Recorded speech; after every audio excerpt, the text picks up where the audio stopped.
Hey there, everybody. Today we set sail on the Disney Dream. We're going to be going over getting to the port, boarding, embarkation, and just day one of us being on the ship. We start our adventure at Comfort Inn and Suites by Miami International Airport. They had a little make-your-own waffle situation that I just couldn't resist. And even though we are about to be on a cruise ship and eat nonstop for the next 3 days, you know, a girl's got to have a little waffle. Imagine you were a kid and you got to do this. Oh, I would be so stoked. Ooh, that one's on top. That's a big waffle. They provided a complimentary shuttle to the port, which was about 20 minutes away. With this hotel, you had to sign up the night before for transportation to the port. There was a bridal party getting on the bus with us, and one of the bridesmaids comes out and asks that everyone not reveal the fact that we're about to get on a Disney cruise. But I thought that'd be kind of hard because we're all decked out in Disney merch, but she was the last one to get on the bus. There is a part where they actually see the ship and reveal to her that she is about to go on the cruise, and you can hear her screaming. And I hope that she had a super amazing time. We got to the port with no problems. Everyone was super excited and ready to start our vacays.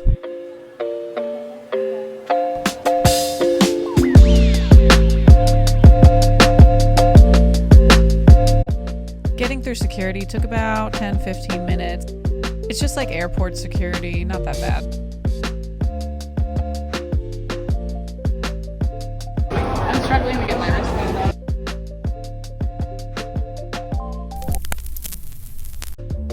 We thought we were home free, ready to get on the ship, but fate had other plans. Somebody had pulled the fire alarm, and basically everyone who just went through security, which was all of us, had to be corralled back outside. But here we all are in the heat, outside, direct sunlight. Obviously this isn't ideal, and people were pretty annoyed. Traveling is stressful, especially getting to the port, getting it all together, going through security, have to take your stuff back through security. But I felt as long as everyone was okay, nobody was hurt, and that we'd eventually get on the ship within the next hour or so, then I was fine with that.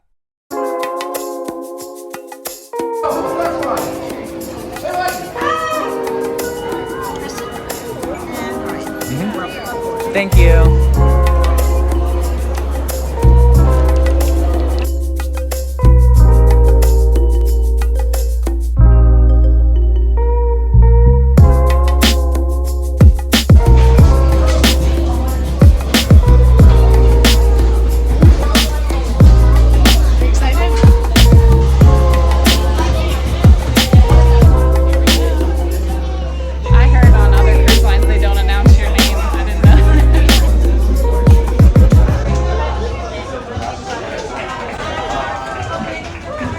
So on the Disney Cruise Line, they do announce your name by your family, or they'll just say your first name if you like, and it's something they do to make you feel special, and everybody claps for you. Hello, introduce you.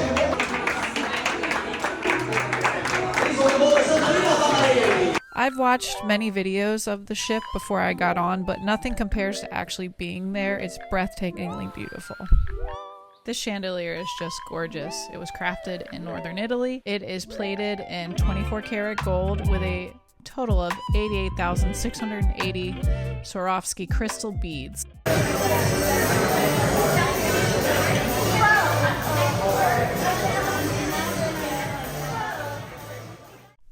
So since you can't get into your room till a little later, sometime sooner than later, we decided to take this time to really explore the ship and check everything out.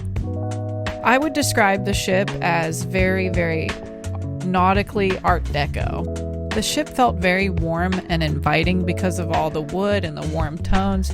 You feel like you know this place, and it's very, very cozy. And I liked the familiarity of it more than I thought I would, because we have been on the Wish, which was our first cruise, and it felt very modern and up to date and new. And I was worried, since this is an older ship, that it would feel outdated, but it actually doesn't. You feel super comfortable right away, like you're at home. Due to international law, the shops are all closed while you're at port, but they will be opened while you're at sea. The shows on this ship are next level, no expense spared, so definitely catch those if you get a chance. Filming was not allowed, and they were very strict about that during shows.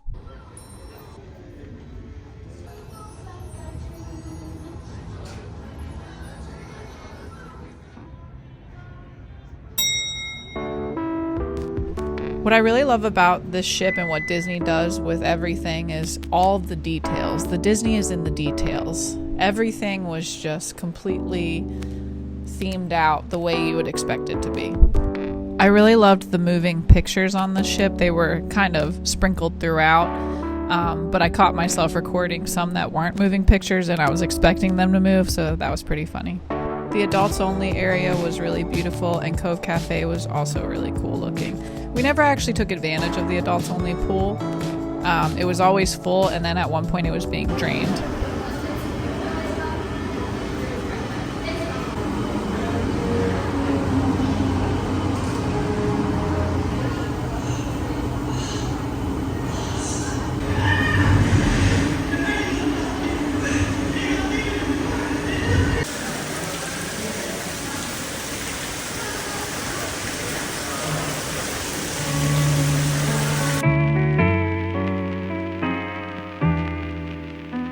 They had cabanas open for lunch, and they do ask that you wash your hands before you enter the buffet.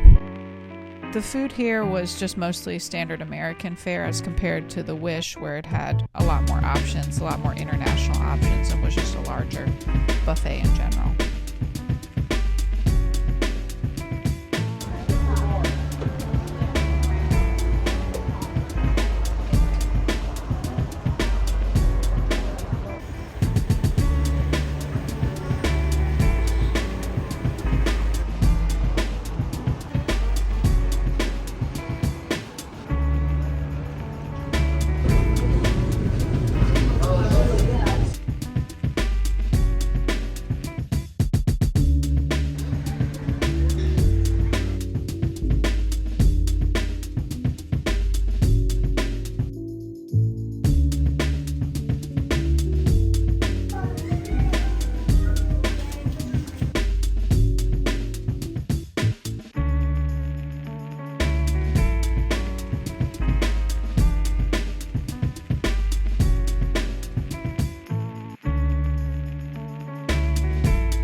We finally got called back to our room, and here we go.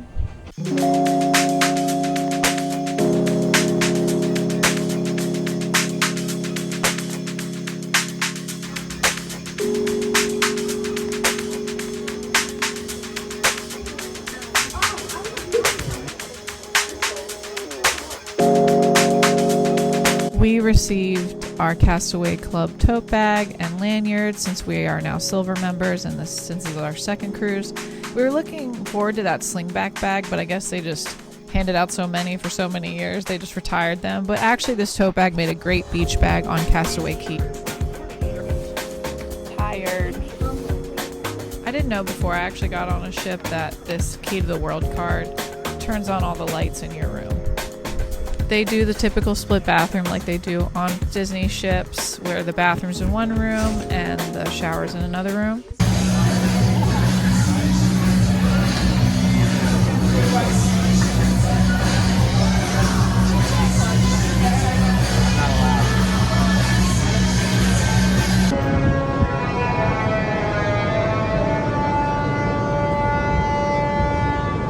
We had dinner reservations at Palo, so we skipped our rotational dining. It does have a formal dress code. I actually got lost trying to find it 2 times while I was on the ship. A cast member said, if you see the 5 clocks through cabanas, then you're almost there.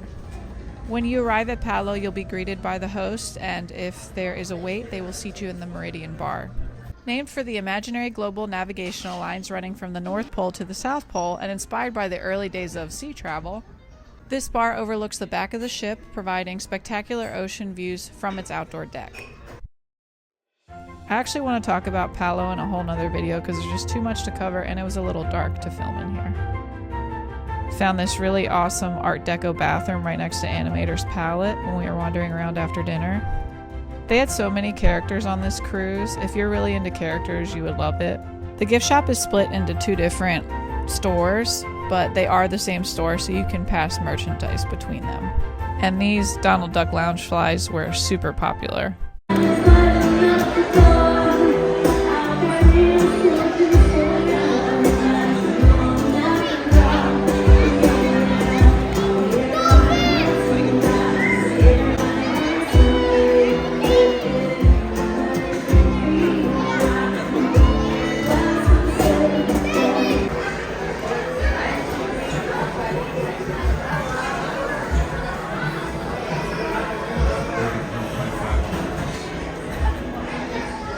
Not too sure what that's supposed to be.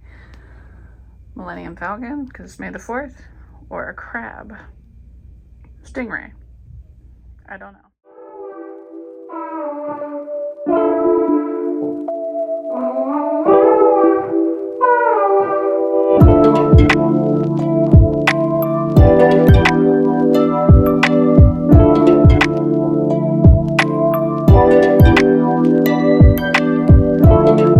This is the end of day 1, and I hope you enjoyed this video. If you'd like to see more and see days 2 and 3 of our journey, and even more journeys that we go on and more ships, then please join us and subscribe if you'd like, and hit that like button if you'd like. And thank you so much for watching. See you later.